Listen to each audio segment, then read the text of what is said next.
right. Good morning. If you're good, say good morning. Welcome to the bridge. So glad you're here today. My name is Vince. I'm on staff here at the church. So proud of you for making it today. Who is excited to see some people get baptized? Woo, woo, woo, woo, woo. Then we want to say a special welcome to anybody who might be new here today. Maybe you're here to see a friend or family member get baptized. Can we welcome all the new people in the house today? And come on. All right, really, the baptisms are the main event this morning, but we are going to preach a message. Is that okay?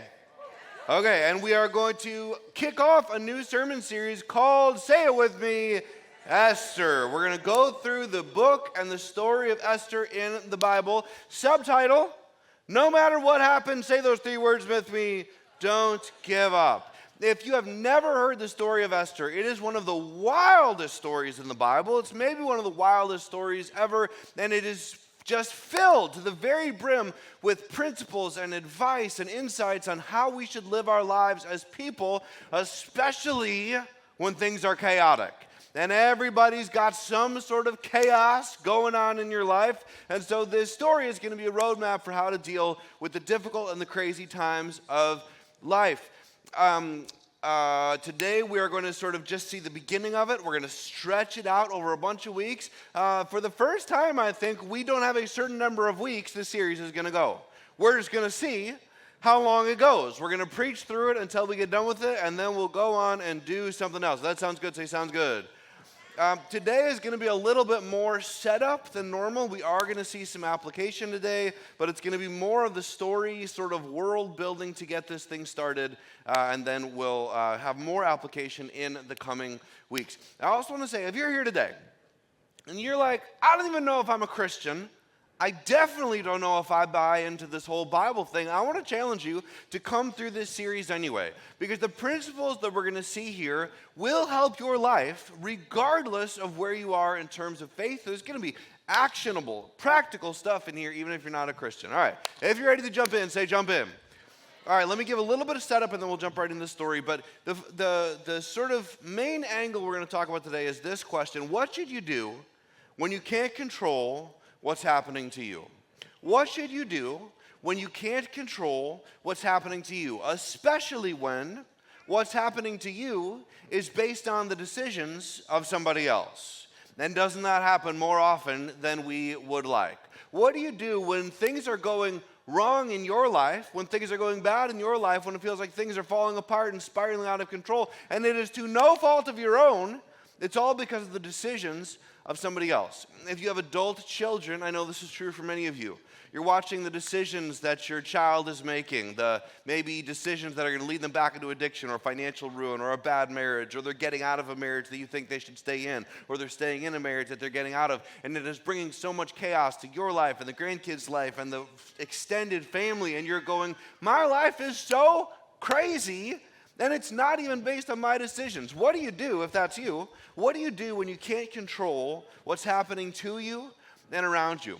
If you are dating, maybe, you're in a relationship and the relationship is getting a little rocky, and you would say, and maybe you'd be totally right, that the relationship is getting rocky because of the decisions that that person is making. Your boyfriend or your girlfriend is making some bad decisions when it comes to their lifestyle, or when it comes to their careers, or when it comes to maybe just the way they're treating you, the conflict that you're having in the relationship. You're like, my relationship is spiraling out of control. It's completely out of my hands. What should you do when you can't control what's happening to you? Maybe it's your boss, right? Making some decisions that are affecting you at work. Maybe it's a sibling. Maybe it's your husband. Maybe it's your wife. I know for a lot of you in this room, that feeling of people making decisions that mess up your life often goes to a very macro level or even national level. That you look at the people leading our nation and all the various different roles and power, authority seats, and you are going, hey, you are doing things that are messing up this nation, which is going to mess up my life, which is going to mess up my kids' life, which is going to mess up my grandkids' life. What should you do when you can't control what's happening to you? That is really the crux of this whole message today, and it's really woven through this entire series, and it is very much the situation that Esther finds herself in. By the way, if you're wondering what Esther looks like, this is a photorealistic image that I found based on ChatGPT. I said, what would Esther look like? And they sent me this image. So if you're looking for Esther through the coming weeks and coming slides, this is what Esther is going to look like. Esther finds herself in a situation that mirrors everything I just said.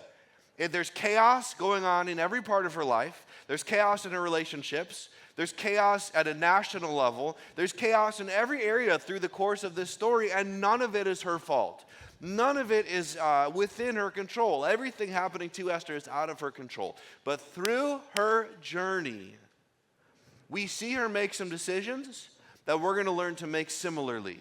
We're going to see her make some decisions that are going to become examples for us to follow. Now, let me be really clear. Not every decision Esther makes in this story we necessarily are going to agree with. There's even some decisions that go, I'm not sure we're totally allowed to do that as Christians today. But by and large, she sets an incredible, somebody say incredible example for what to do when everybody's making all these decisions around you that are messing up your life. Let's jump right into the story. Before we see Esther, you got to zoom out and see what's going on at a national level. The story, really the first character we see is a king named Xerxes, also photorealistic image. That's exactly what Xerxes looked like at the time. Xerxes is reigning in a place called Persia. He's got a wife named Vashti. Now, when I say wife, I use that word loosely. This is the queen. This is his sort of main wife, main squeeze, as they say. That's probably not appropriate to say in church. I don't even know what that means, but that's what the millennials used to say. This is his primary wife, his primary queen, but he's got all sorts of secondary wives and concubines and, probably sex slaves of some level reporting to him. Now, the story begins with King Xerxes throwing a massive rager. Here's what happens. This is what happened during the time of Xerxes. The Xerxes who ruled over 127 provinces, stretching from India to Kush. At that time, King Xerxes reigned from his royal throne in the citadel of Susa, and in the 3rd year of his reign, he gave a banquet for all his nobles and officials. We see from the details of the story that these are all dudes, okay? This is a big guys' party, all these dudes hanging out. Skipping down just a few verses, his wife Vashti also gave a banquet for the women in the royal palace of King Xerxes. Now I want you to see this. On the what? That is the 7th day of partying, okay? So if you ever wonder, what are all those people up high up in the government doing?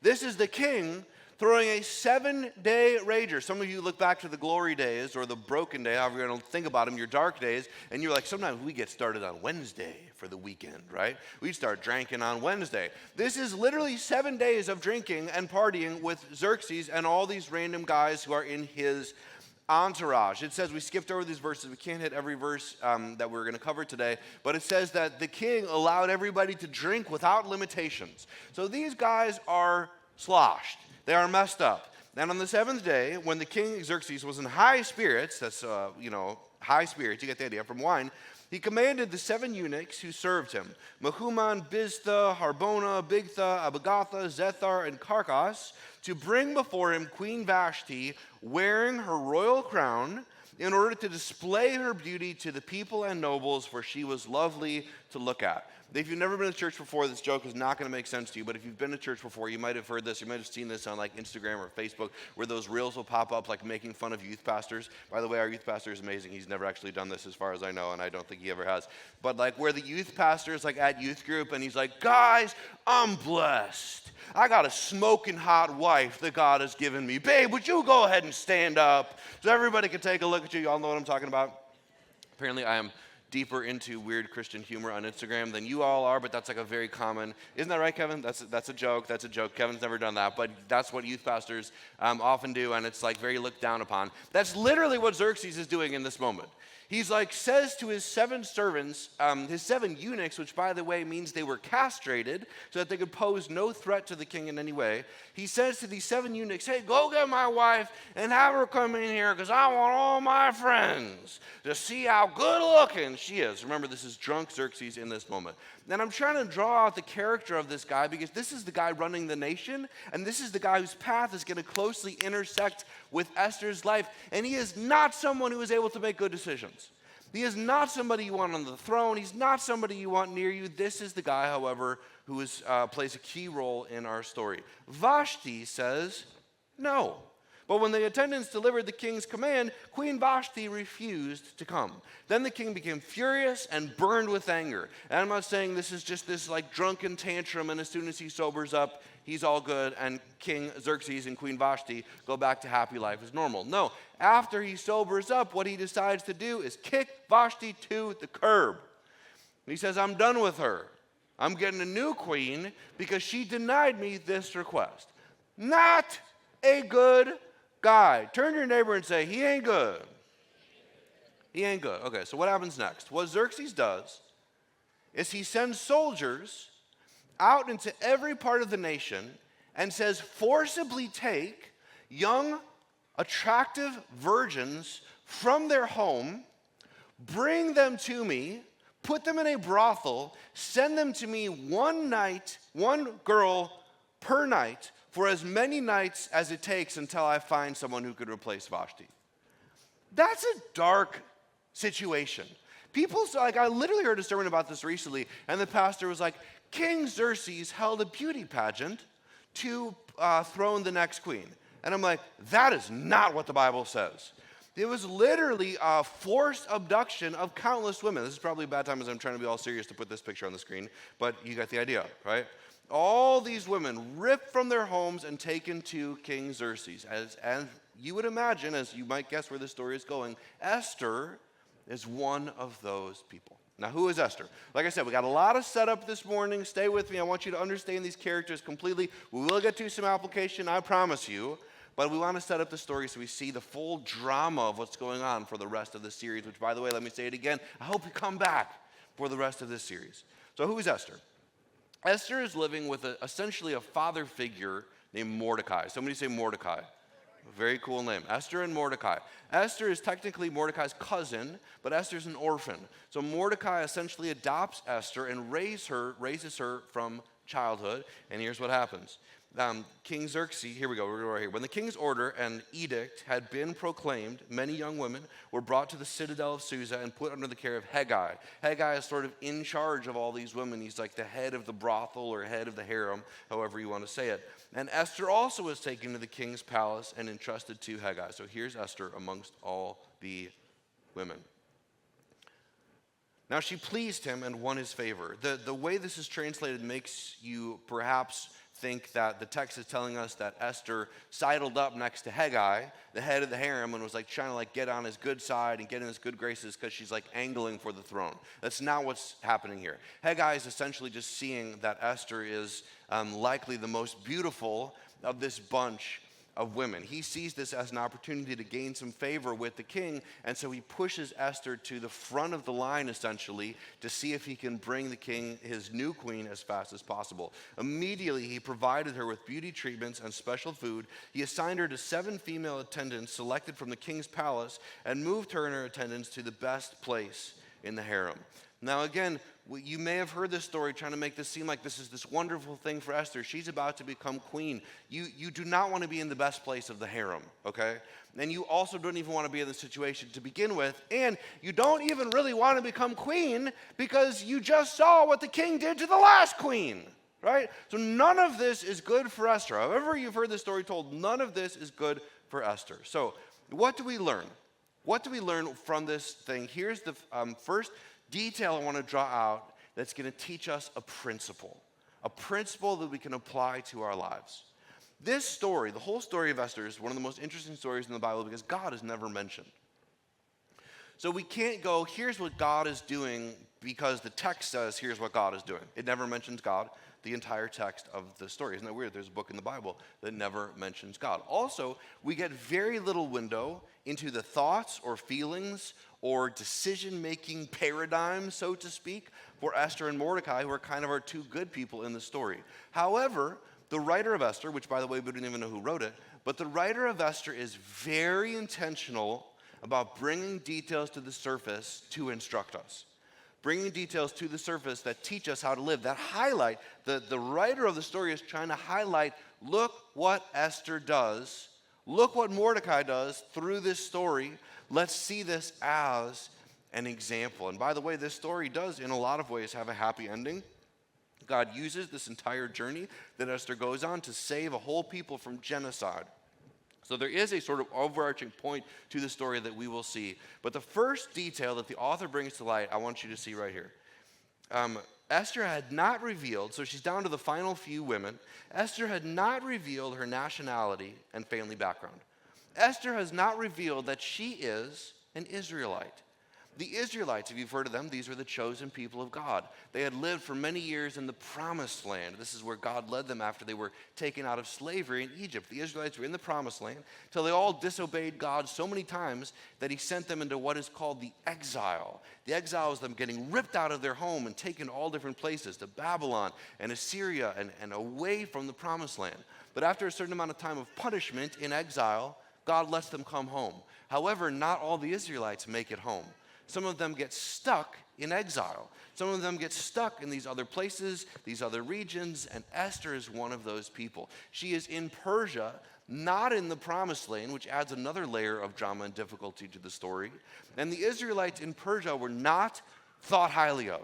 There was an extreme anti-Semitism against the Israelites. There was a racism against them, and we're going to see that unfold in the story as well, that people are trying to kill the Israelites as the story evolves. So Esther had not revealed her nationality and family background in this whole new queen selecting process. Now, again, like I said, the text is very intentional. It could have just said, Esther made sure no one knew that she was an Israelite. Esther made sure that no one knew. But it tells us why and how she was in this situation able to make this decision. It says next, Esther had not revealed her nationality and family background because who? Mordecai had forbidden her to do so. Don't miss this. What the author is saying is in the midst of chaos, in the midst of uncertainty, in the midst of trauma, in the midst of intense fear, in the midst of this King Xerxes abducting her and messing up her life, the only thing that the text puts forward that Esther did well is that she made a good decision based on good advice. Don't miss that. She made a good decision in the midst of all the chaos. Why? Because she listened to good advice. It is literally, you can go back and fact check me on this and read the first 2 chapters of Esther. It is the only decision that the text tells us she makes. Everything else is out of her control. It's not in her control. She gets ripped out of her home with Mordecai. It's not in her control that she gets put in the best place of the harem. The only decision she makes in the midst of this chaos is she says, I'm going to listen to the advice of Mordecai. Now let's see what her second decision is she makes in just a minute. As the time goes on, she eventually gets her turn to go into King Xerxes, and King Xerxes sees her, and he says, this is the one. She's the hottest of all of them, and I'm taking her to be my new queen, and Esther becomes queen. You all see that incredible animation that just happened right there? Look at that. That is high-tech stuff. Esther in the harem, Esther on the throne. Now again, the text is very intentional, and the very next thing that Esther does, we see isn't the next moment of time.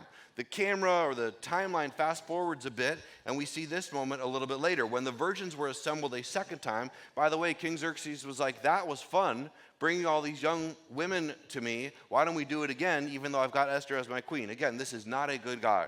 But when the virgins were assembled a second time, Mordecai was sitting at the king's gate. Remember Mordecai? He's the father figure. It might be that he has some sort of official job at the king's gate. He might just be there trying to figure out how Esther is doing, which, by the way, is his new queen. Mordecai was sitting at the king's gate, and then it says this. But Esther, it says the exact same thing basically again. But Esther had kept secret her family background and what? Nationality. And again it says why. This is one of those few moments we have a window into the psychology, the thinking, the decision-making of Esther. But Esther had kept secret her family background and nationality. Why? Because she was just so brilliant. She knew that was the right thing to do. Because she just felt it in her guts. Because God told her. No, but Esther had kept secret her family background and nationality just as who? Mordecai had told her to do. For she continued, look how deep it's going. The author's trying to bring this to the surface for us. For she continued to follow Mordecai's instructions as she had done when he was bringing her up. The only principle that the text brings to the surface doesn't seem that big at first. The only principle that it says, here's what Esther did that was good, and here's why she did it, is the fact that when she was stuck in the chaos of the harem, she made sure to tune her ears into the voice of Mordecai. When everything was in chaos, she didn't know what was going to happen. She didn't know what Xerxes was going to do. She didn't know what Haggai was going to do. When she had no control over the actions of the people around her, she made sure to tune her ear into a voice that she could trust. That is the only decision that Esther makes that the Bible tells us and brings to our attention. And then the very next thing we see is Esther on the throne, and the author says, hey, I want you to see the pattern. Now that she's on the throne, she does the exact same thing. With all the power in the world that a woman could have at the time, on that throne, what does she do? In the chaos of not knowing if she's going to get kicked off the throne in the next moment, like Vashti was, with not knowing what's going to happen to her future, with watching her king quasi-husband now sleeping with all these virgins, in the midst of all this chaos, what does she do? She turns her ear to the one voice she knows that she can trust. She turns her ear to listen to the person that she's seen as someone that she can rely on and lean on since she was a little girl. She continues to make space to hear wisdom from the right counsel around her. Again, it may not seem like much, but it is so powerful to me because at least for me, when my life gets crazy, my instinct is to shut every voice out and just do what I want. Isn't that true? Isn't that what we all do? When things get crazy, when things seem out of control, when we're not sure what we should do, when all these people are doing all these crazy things around us, what we do is we tend to isolate. We tend to block out all the different voices, all the different opinions, and say, I'm just going to do what I want to do. What Esther did was the very opposite. Let me try to put it into words. If we want to take Esther as our example, which I believe the text wants us to do, though you can't control what happens to you, you can control who you listen. I apologize for the Dr. Seuss nature of this sentence, okay? But stay with me. Though you can't control what happens to you, you can control who you listen to. Though you can't control what happens to you from the decisions of the people around you. Though you can't control what happens to you because of the decisions your husband is making. Though you can't control what happens to you because of the decisions your wife is making, the decisions your boss is making, the decision the politicians are making, the decisions your children are making, the decisions that your friends are making. Though you can't control what is happening to you based on the decisions of the people around you, though you are maybe in a situation in part of your life that feels like complete chaos, you know what you can control? Whether or not you're willing to listen to the advice of people wiser than you. Whether or not you're willing to not isolate, to not just block everybody out, but you're willing to say, I'm going to, in this season of chaos, tune my ears to the people who tell me some things that I may not be thinking about for the sake of me making good decisions in this moment of chaos. Guess what? In a time of chaos, the only decisions that you can control are your own. Turn to your neighbor and say, it's just you. Turn to your other one and say, it's just you too. It is just your decisions that you can control. And how you make those decisions, you know what should be at least a big part of the equation? Leaning into the Mordecais of your life. Leaning into the people who you share the same values, who believe in the same objective for life, who are trying to see the same outcome happen in their lives as in your life. You can choose to let those people in rather than tuning them out, and so many of us tune them out. Isn't that true? We can put it this way. So often we only let the voices in based on how they feel toward us. When the marriage is in trouble and you're like, I kind of want to bail. You know who you started listening to? The people who got a divorce in a similar situation. You tune into those voices because those are the voices that make you feel good. You know when you're so mad at your boss, you know who you tune into? The people that also hate your boss, right? Isn't that true? When you are frustrated at your children, Oftentimes you just isolate there. You don't want to listen to anyone because you're ashamed to share with anybody what's going on with your children. But if you tune into anybody, you tune into the people who are going to say, oh, just do whatever feels best for you. We always tune into the voices that are based on what feels good. And that is so often what takes a chaotic situation from bad to worse. What makes a chaotic situation even more chaotic. And it is an incredible temptation because people telling you what you want to hear tastes really good. This is my 1-year-old daughter at her birthday party. We went on a little trip to Florida over the summer, and this is her cousin, same age. And at the time, Lucy was being a little picky with food, okay? We'd give her peas, and we'd say, eat your peas, and she'd go, peas. And then she would take one and chew them up and spit them out, right? And she would do that over and over and over again. We'd try it with ham, like have some ham, little, like sliced deli meat, and she'd go, hum, and she'd put it in her mouth and chew it up and spit it out. Now, as you can tell, she's still a chunk, okay? She was still a chub, she still is a chub. She's 20th percentile height and 55th percentile weight. That is a chub, okay? That is a chubby baby. However, we were still like, wow, we got to eat. So we stick these cakes in front of them for their birthday, and we pull out the camera, and Lucy is like, looks a little interesting, right? And this was the very next thing. I glance over, and this is what I see. Going for it, right? Basically almost gone. I wish we had got some more pictures because she finished her entire cake and then started reaching over for her cousin's cake, who was taking his sweet time like a normal baby should. But she's like, no. I mean, all of my cake, I'm eating some of your cake. I mean, it was a big enough cake that if I had eaten it all in one sitting, I would have felt a little sick. But she was not feeling sick. In fact, she was happy as a clam. She was like, life is good. This tastes very good. And so Joanna and I, we said, you know what? This is what tastes good to her. So let's just quit it with the peas. Let's quit it with the broccoli. Let's quit it with the ham. Let's stop giving her bread. From now on, because this is what she enjoys, let's just give her cake. And so we've been feeding her only cake ever since. Why are you all laughing? You're like, I don't know how good of a parent you are, Vince, but you're not that bad of a parent, right? Of course we did not do that. Of course we did not just start feeding her cake. We kept her going with the healthy food because it is not about what tastes good to her. It is about what actually is good for her. And the same thing is true for you in the voices that you let into your life. It is not about what feels good. In fact, any voice telling you what you want to hear is a voice that you need to be suspicious of. Any voice that says, do what feels good, do what makes you happy, that's very common in our culture. It's very common, like you see that all the time. It's considered unloving or unkind to tell anybody they're ever doing anything wrong in any area of life. It is so only culturally accepted to just tell people what they want to hear when they want to hear it, but the reality is that is not the path to sanity.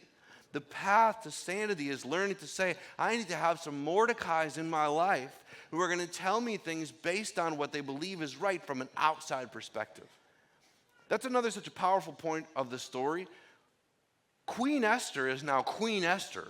She's like large and in charge. Again, she's still living in total fear of Xerxes, but she's the most powerful woman in the place, and she's definitely more powerful than Mordecai. She is so deep in this royal world now and has all these decisions that she's trying to make, but she still trusts an outside voice more than just an inside voice.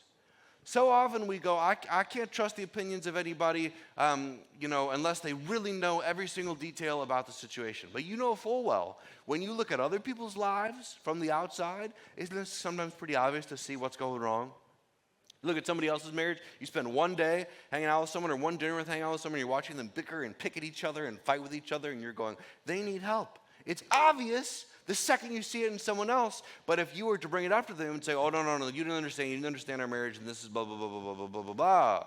But the reality is, from the outside, often you can see things most clearly.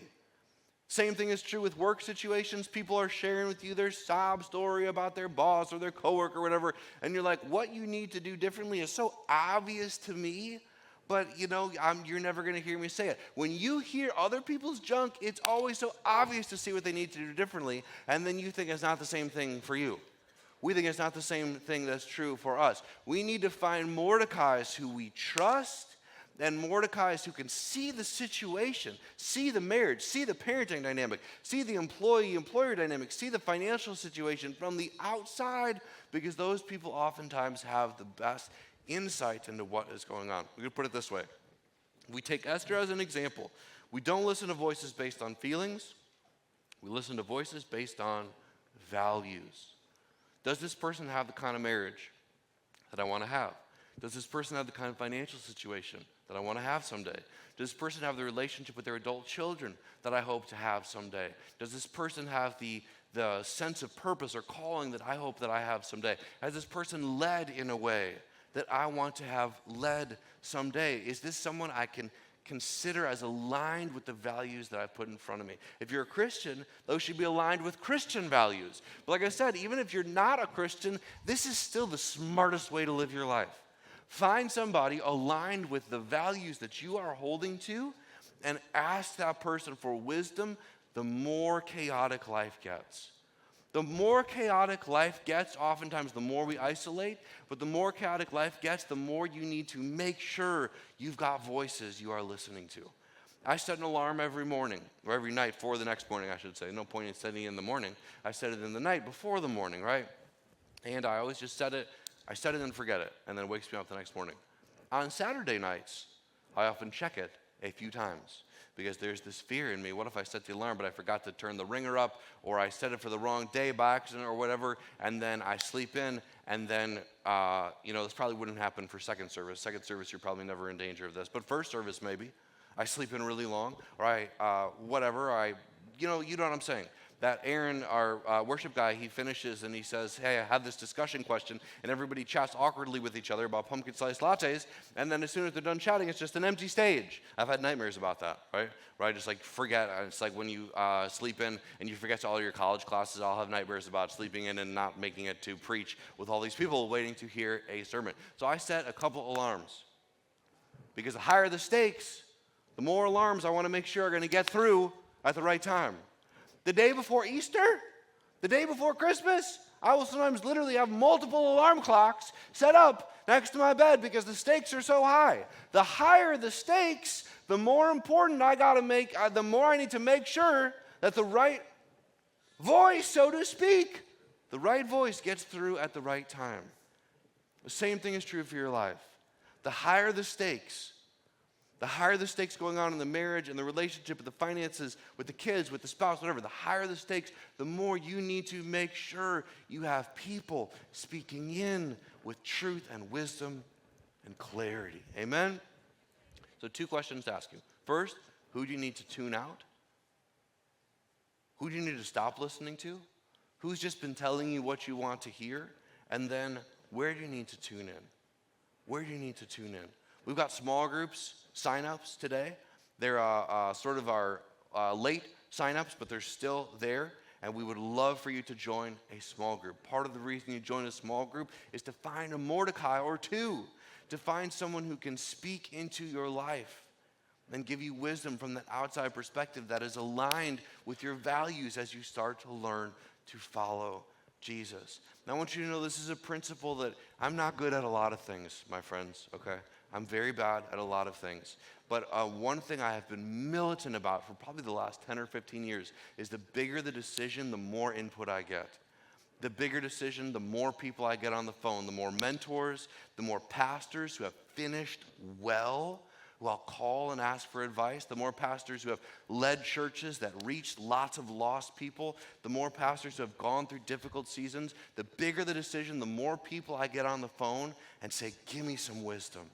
Help me think about this clearly. What am I missing? Am I being stupid about something? Sometimes I'll call these guys I barely know, and I'll have to go through their secretary just to get them on the phone to say, help me see this clearly. I'm not up here saying, oh, I'm the one who gives all the advice. You guys got to make sure you go find the advice. I'm saying in every season of my life, I have made brutally sure to have people in my life speaking into the decisions that I am making so that I can make good, and wise decisions. I am insanely picky about who those voices are because, like I said, they need to be aligned with the values that I believe God has called me to live. But there are a lot of those voices. I've got 5, 10, 15 Mordecais at any minute when there is a big decision that I am facing.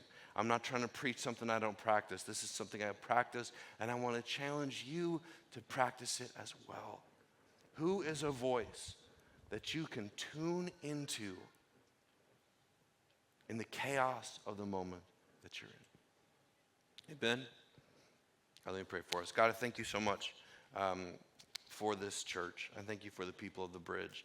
God, I pray that this church would not be a place where people just make rash decisions based on intuition, where people would not just make decisions saying, I'm trusting my gut, but that people would learn to make decisions leaning on the wisdom of the Mordecais you put around us. God, would you protect this church from